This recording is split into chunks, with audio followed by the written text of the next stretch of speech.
If I told you Cubs versus the field, who do you take this year? I think the Cubs are there. I think the Indians are right there with them again. The last year was probably the first year in history I was ever right about anything. Because I said before, on opening day, I thought the Cubs would beat the Indians in 7 games in the World Series. Injuries happen, and they change around. But I think that they're the two favorites.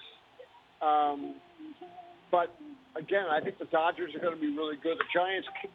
The Giants can win any postseason series because of their pitching and their attention to detail.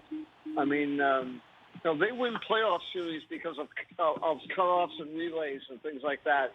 And the Mets, I mean, their pitching right now is really healthy.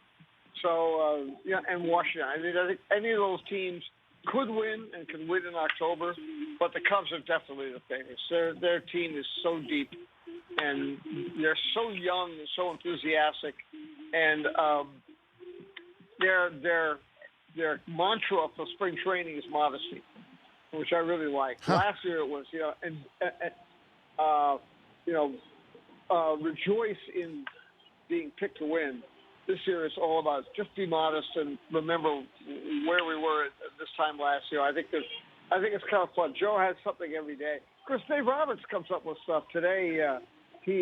Yesterday, before they left to go over to play against the Rockies on the road, Dave Roberts was engaged getting a piano, and I said, well, why are you getting a piano? Well, it turns out, I guess Dave is now becoming Joe Madden Jr. because he was getting a piano so that he has a young pitcher in camp that they think is really going to be good, a guy named Trevor Oates. And apparently he's a really good pianist, so he was giving a recital this morning in the clubhouse for about 20 minutes. I love stuff like that. I love that stuff, too. The Rich Eisen Show, weekdays at noon Eastern on Audience.